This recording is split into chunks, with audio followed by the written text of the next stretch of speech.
And I really would like to thank all of you for being here this evening to share with us the redistricting plan for the Bedford City School District to try to assist in communicating the changes, how we will assist the students to transition, and just a little bit about each of the buildings, as well as the programming that will occur in each of the buildings. This evening with us, I'll allow each of you to introduce yourselves first before we go ahead and get started. I'm Dr. Johnson, the Assistant Superintendent, and I guess I will be acting somewhat as a moderator, as Dr. Selico just called it. So if we would start out with the superintendent, if you could maybe introduce yourself. Good evening. I'm Andrea Selico, Superintendent. So thank you for joining us. We'll go next. If you guys want to pop in.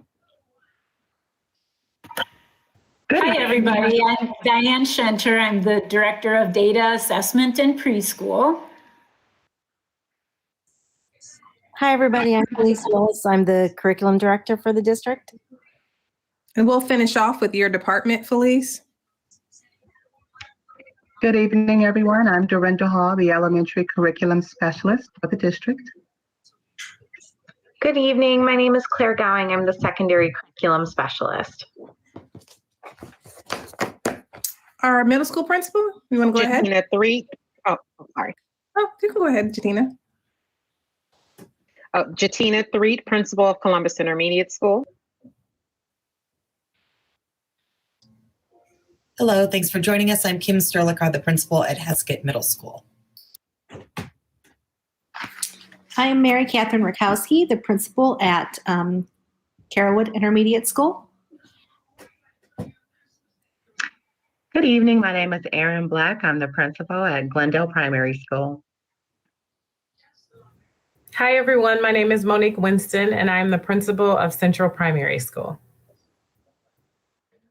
Thanks, everyone. I know this has been somewhat of a long day for you. So I really appreciate you joining us this evening to answer any of the questions that our families might have about the redistricting plan. Dr. Selico, can you start out with reviewing for our viewers what that plan might look like or what it will look like, and a little bit of background in terms of how we will be moving forward?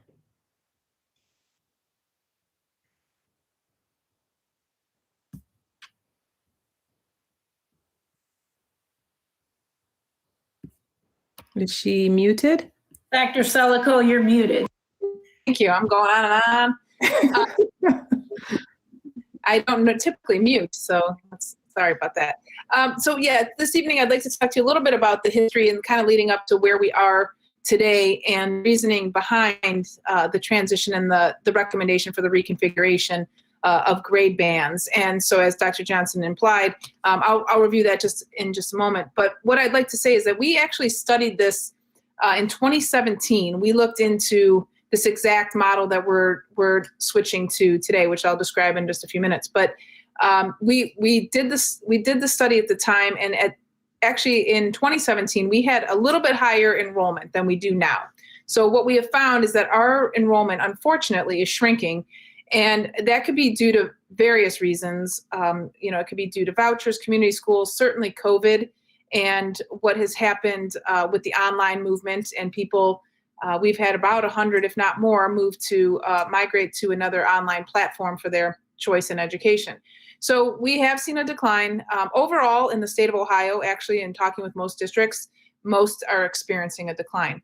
But that's one of the reasons for this change, but there are others. And so first off, if those of you, many of you are on this call, have elementary students either presently at Central or Glendale or have been there, and you know that those schools are overcrowded.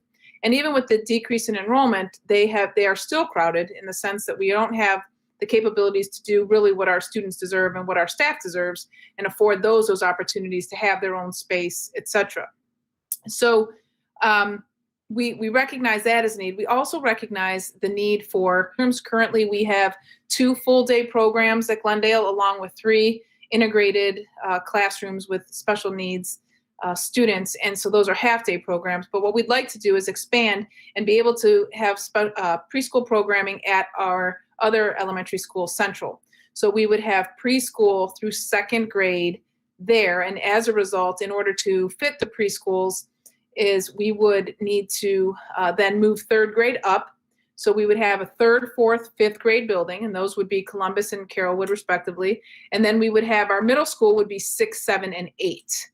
So again, the bands are changing, but there are many, many advantages, and we will talk, I'm sure we'll get into those later. I'll save that for others that will be speaking to that, and the reasons that we chose to make this move, and that our board also supported and recognized the need for it. So we're appreciative to them as well. The last thing I want to mention is that we're looking forward. And so in envisioning what our district will look like in a few years, we're hoping to see new buildings. Some questions came up in our questions that we solicited from people, and it was around different things pertaining to the building, such as more room and air conditioning, et cetera. And the only way those things are really truly going to happen and to give the students what they truly deserve is to build new buildings. So that is coming, but it's still several years off in the sense that we, number one, haven't even passed a bond issue, but number two, that it takes some time to plan and build. And having been through that process, I know that it's a multi-year process. So in order to prepare us for that, we're the 6 through 8, that has come up many, many times in our conversations with our community group, and that seems like a favorable idea, putting 6th, 7th, and 8th together, because our middle school is much smaller. That makes sense in making this move now. And then the last thing I would just say is that if anything that you hear or see tonight, that you don't need to scramble and frantically write down notes. We will post all of our frequently asked questions on the website along with this presentation. So if you know someone who missed out and said, oh, I wish I would have seen it, or whatever it may be, you can direct them to that, and we will put out a notification to that effect so people know where to access it. So with that, I want to thank the people who are on the screen this evening. I know Dr. Johnson has kind of taken the lead on this for the most part, and has been working with the principals and examining their buildings and talking with directors and really trying to crunch some numbers so we can make sure that this is the best solution. And we do believe it is the best plan for our students and for our district. So with that, Dr. Johnson, I will turn it over to you. Thank you. Thanks, Dr. Salico. I appreciate it. And thanks for reviewing the models moving forward.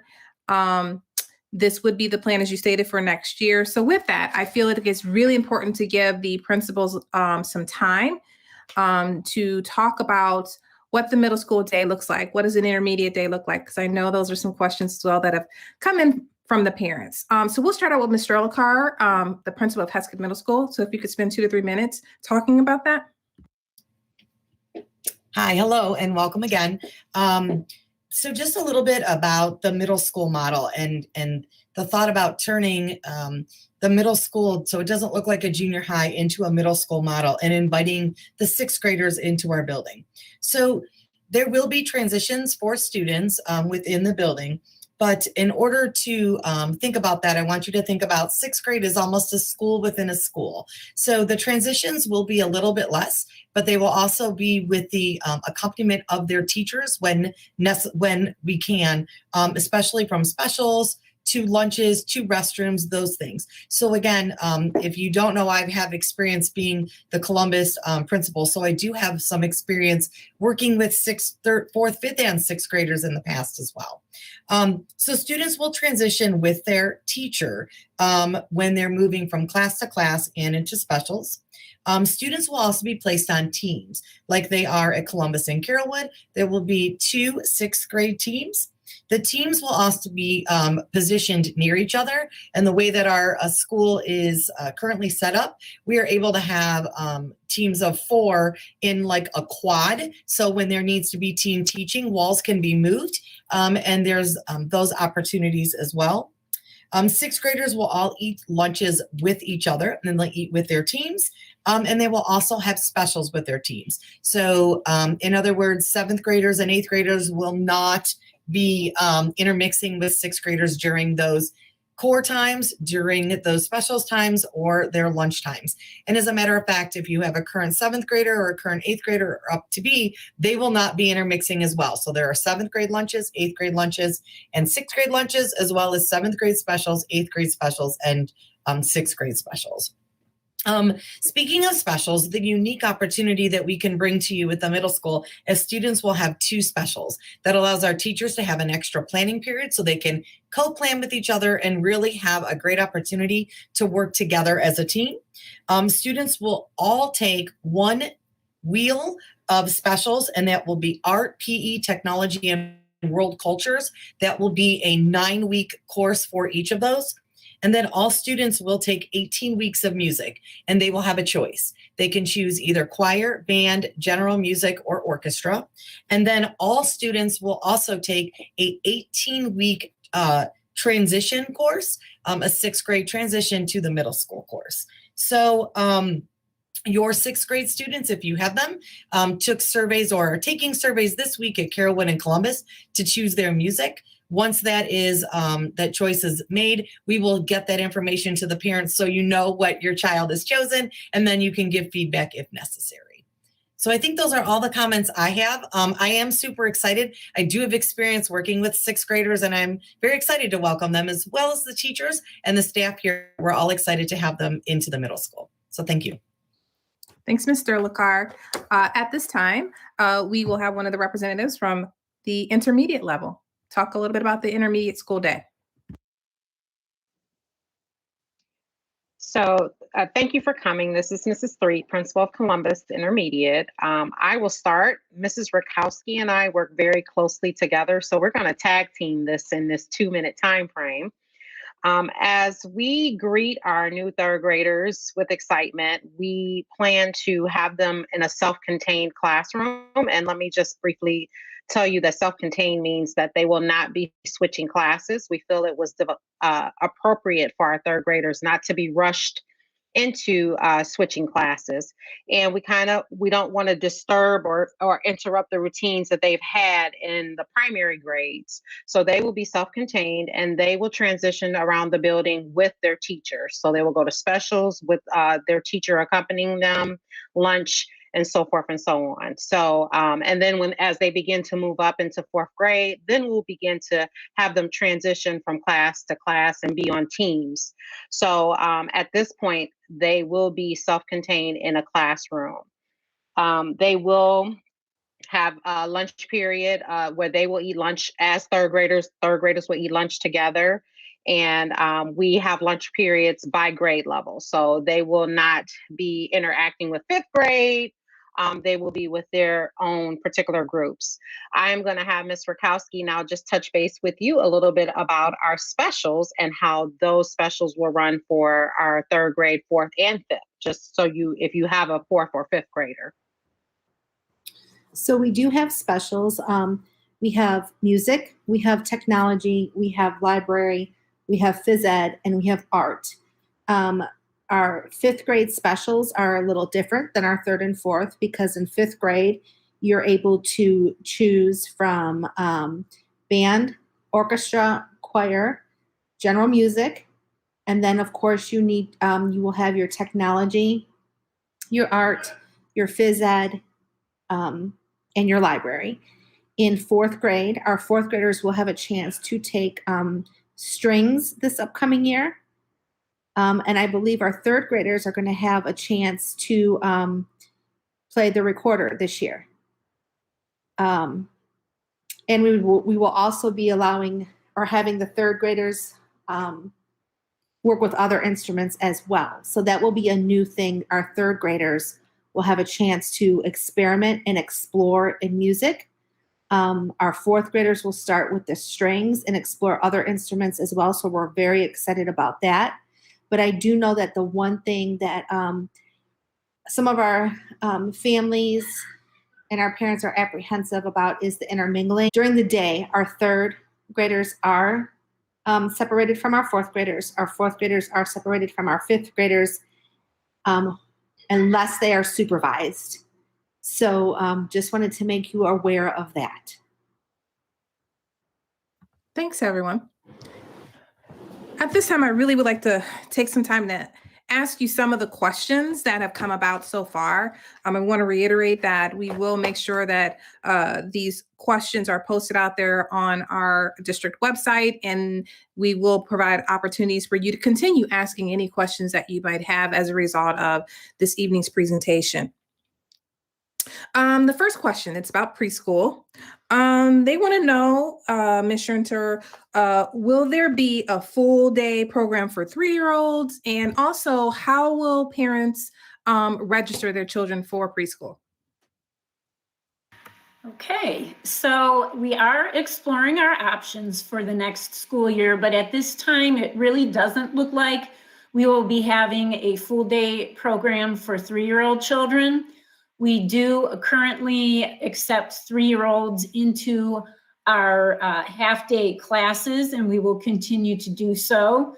What we are looking at doing for next year is changing the age cutoff, needing to turn 4 by August 1st. And what we're looking at is changing that to having children turn 4 by September 30th. So in essence, I guess you could say that we are considering some 3-year-olds, but they'll be turning 4 by the time we roll into September 30th. And then in terms of applying for the preschool program, we're having a mini preschool fair on April 14th, and people can register for developmental screenings on our district website. For that, and then also on our district website, we will have available applications for the preschool program for next year, and they'll be available as well at Central and Glendale. Thank you. Sure. Ms. Willis, I think the next question kind of comes your way. The next question asked, is a plan, do you believe developmentally appropriate in terms of the educational environment? Is it research-based? And is the plan on combining grades, how is it aligned to the OSTs and the state standards?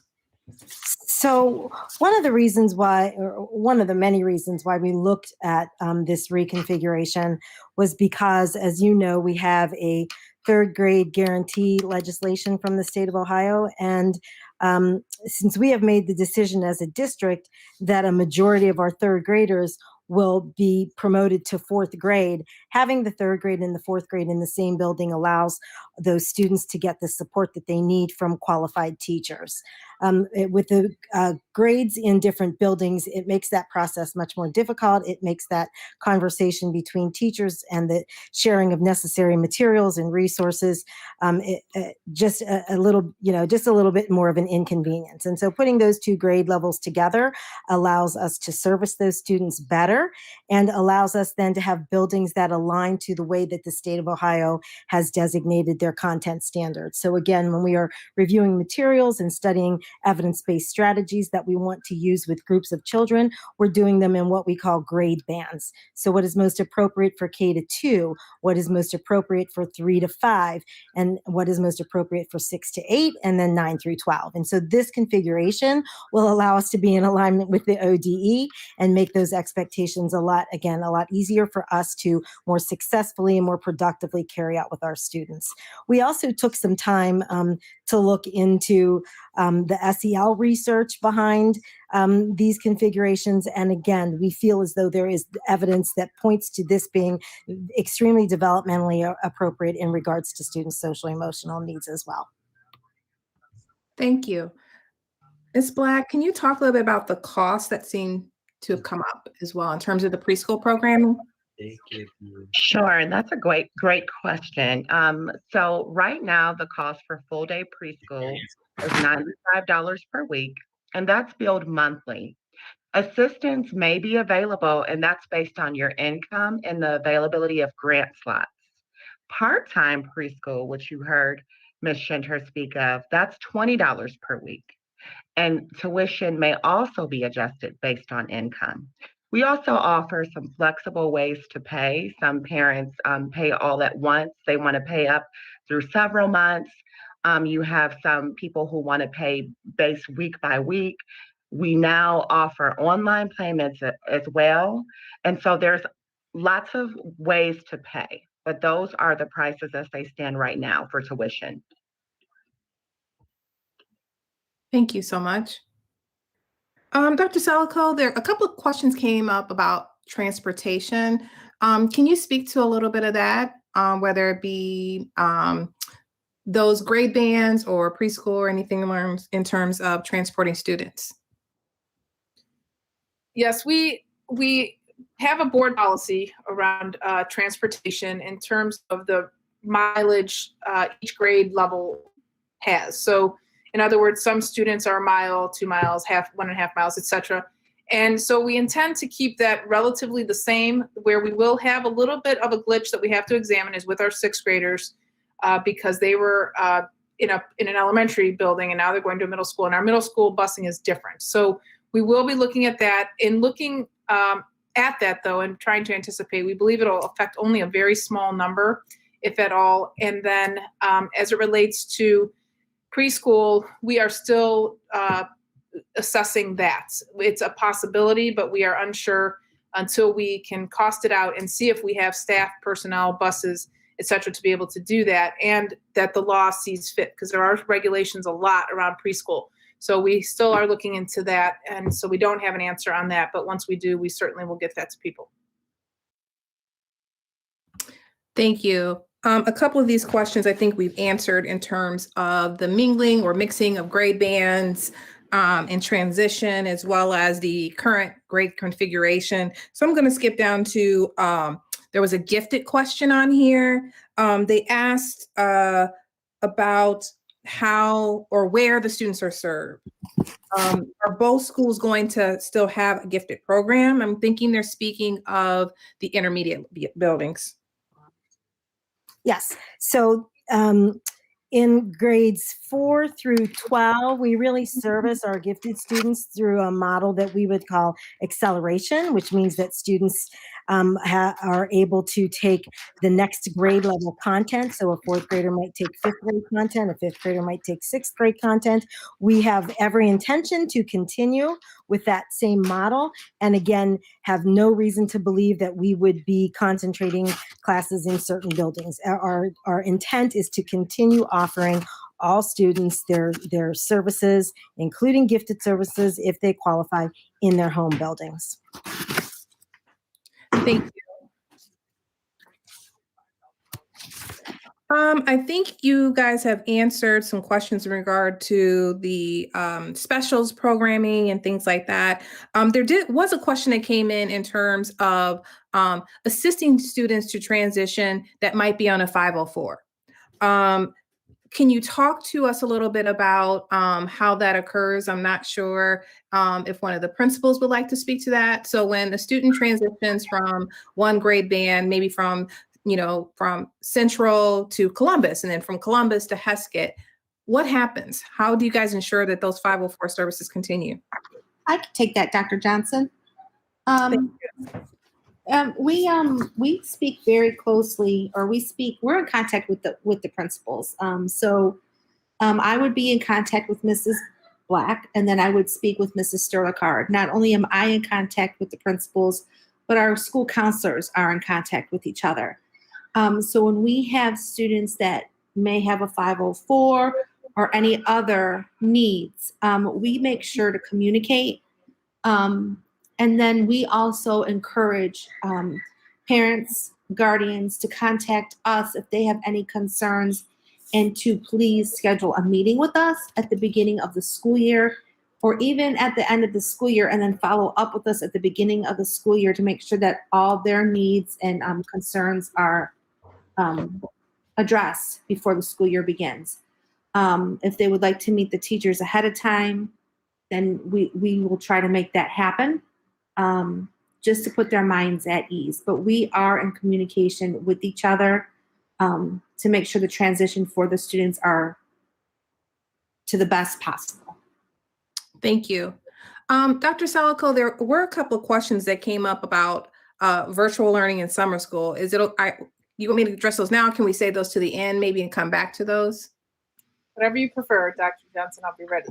Okay, so we'll come back to that. I'll go through with some of the questions about redistricting, and then if there's some time at the end, we'll talk about virtual learning options and summer school programming. I don't want you to think that we won't get to those because there are conversations occurring about that.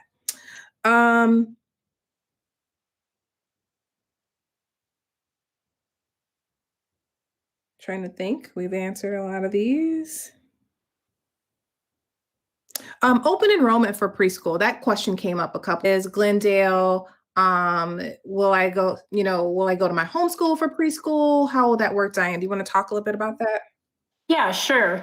Well, our hope is that we will be able to work with preschoolers in what would become their homeschool for kindergarten through second grade.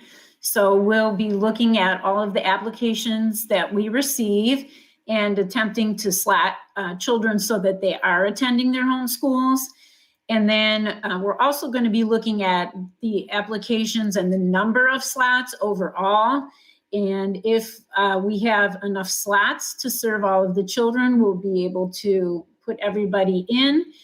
If we have more applicants than we do slots, we'll utilize the lottery system that we used this year, and we will be choosing at random children to fill the slots. Thank you. Sure. One of the questions came up about the second graders and them staying in their current, school. And I just want to clarify the students currently, if they're at Glendale, they would continue to go to their sister school, which would be Carrollwood. If they're at Central, they would continue to move up and go to their sister school, which would be Columbus. We're keeping that same mentality of where they would go if they're going from second grade to third grade or third grade to fourth grade in terms of the change in the grade band. So they would still follow in terms of the borders or boundaries in terms of their sister school. So hopefully that will clarify a little bit of that. In terms of curriculum adjustments, that came up, Felice. They talked about, okay, we've had COVID. Can you talk a little bit about that and how that might impact some things there? I think they're asking at the beginning of the school year next year in terms of closing some of those gaps. Sure. So you heard all of my friends. Thanks, you guys, because now I don't have to talk as much. But you did hear all of my friends allude to the idea that students will have, first of all, the same curriculum, the same offerings that they have always had. And actually, the sixth graders are going to have a few additional elective options. So I just want to make sure that everybody understands that the curriculum itself has not changed. We'll still be following Ohio's curriculum. We'll still be teaching to the state standards. We'll still be preparing students for the next grade level and for passage of high stakes tests. But what we will do again, which we have done all year this year, and which we even did, in May of last year, is continue to look at the data that we have on our students and to look at the standards that we are teaching and prioritizing and making adjustments based on what we're seeing from our students. So we will continue to determine through our classroom-based assessments and our district benchmarks and even our state tests where the gaps exist, and then put in place through our no new instruction periods, through our tutorial programs, through our extended day, our extended school year programs, and strengthening of what's happening in the regular classroom. We will continue to address the gaps that students have. So we'll make adjustments in the way that we are presenting material, and we'll make adjustments with our pacing as well, based on what the data is telling us that our students need. You might have also heard in the news that the state is requiring us to develop a learning loss plan. And so you can look for that to be posted to our district website in just a few weeks, which will give you a few more details on some of our processes around closing the learning gaps due to COVID. Thank you. So I think we covered most of the questions, really in alignment, Dr. Selico. Like someone said, will we start school on time? They ask about social distancing next year, because if we're going to add, for example, more students to Heskett, obviously that might impact social distancing. But I think you would agree, these plans are in relation to that normal school year. We still have social distancing protocols in place, similar to right now, if anything happens with the pandemic. But anything you'd like to say about that in terms of starting on time, social distancing, pandemic, and so forth? Sure. My response has been the same. Anytime anyone has asked me about my thoughts about anything that involves past a week or a month, which that is, I don't know. And I wish I had a crystal ball. Based on how things are looking right now, I am hopeful for a regular return, that we will be able to all return on time. School year, I don't plan on recommending that we adjust the school year. I think we'll be ready to go. Clearly, we are prepared for many situations and scenarios just due to the nature of what we've experienced this year. Again, I will continue to follow the recommendations of the health departments, the CDC. We're up to speed with those. They update regularly, as we know, but I hope that we are ready to go. We still have, I don't know if masks will still be a mandate, if shields will still be in place. We have them. We're equipped for it. People are used to this. So it's premature to try to anticipate that right now. Thank you. Anything else, team, that you would like to add before we conclude this evening's presentation? I did. I always like to put in a plug for registering for kindergarten. Yay! If you can do that now, that would be excellent. It helps us to plan and to get your little one prepared with hiring. Let's register for kindergarten. If you know a neighbor or someone that you know that it's in our district, please tell them that we are registering right now. And kind of along the lines of that, I know Ms. Willis touched upon this just a little bit in terms of our learning loss plan, but anyone want to say anything about summer school and what we're really trying to work on for summer school? Dr. Selko, do you want to say anything about that? Yeah, thanks. That's why I was raising my hand, just so I wouldn't forget to mention that, since we have time.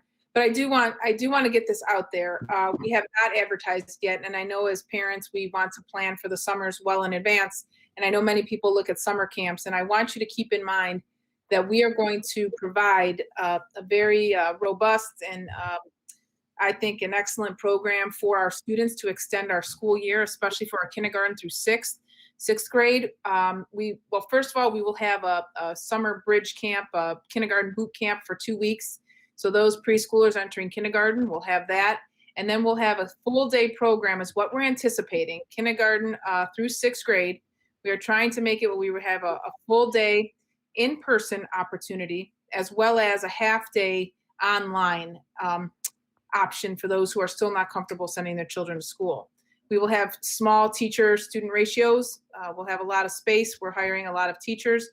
We have the funds to do it through the CARES Act or ESSER money that we've been given to address learning loss. And for our 7th through 12th graders, we will have a summer program, which will be around 4 weeks, and that will be online only, but that will be for credit recovery. And we strongly encourage students to take advantage of that. We are also offering this at no cost. Again, this is the 2nd year in a row, but we also can't sustain that as we move forward. So students, I know that if you have students that are older, I know these are our younger grades listening tonight, but it's important that you take advantage of if our secondary students are suffering or have lost a credit this year or need credits to recoup. Now's the time to do it free of charge. So please spread that word. Again, the details are still being hashed out. We will have them out. My goal is beginning of April that we can get those registration forms out to you. Thanks, Dr. Selko. Felice, I don't know if there's anything else you would like to add too. I know you guys are working on a proposal to give to Dr. Selko for some high school courses, possibly for advancement or enrichment. Yes, I actually have 2 things. So don't let me forget my other thing. So I will speak to that just briefly. We have typically at the secondary level conducted, in elementary as well, our summer school has really been to close gaps and to allow kids to recover credit. But this year, we're going to try in all of our grades to make sure that students are also getting some opportunities for enrichment as well. And at the secondary level, that will include them being able to earn credits in courses that they haven't already taken, right? So usually during summer school, it's a course that they took, they struggled with, and we're allowing them to retake it. But this summer, in order to get ahead of the game, to maybe earn a credit and open up their schedules for other courses that they would like to take that they normally can't fit, we're going to allow them to earn some of those credits this summer. So I don't have a list of classes available to us yet. We're still working with teachers. We actually have a meeting tomorrow to continue these discussions, but you will be hearing more about those advancement opportunities. And then, I am the curriculum director, and I'm not going to forget about this. One of the best things you can do with your kids, even if you don't send them to any kind of camps, please read with your children this summer. We are going to send home, like we always do, packs of books. So not only do you have the public library and what you have at your own fingertips in your homes, but every child will be coming home with some new books, and hopefully you will enjoy some time together as a family just reading. Thank you. Good stuff. Thanks so much, everyone. Again, I really appreciate your time and you going over just some really great questions that came through. All of the questions were really good questions. So I appreciate you taking the time to assist us as a team to communicate where we're going, why we're going there, and how this is really going to assist the district in moving forward.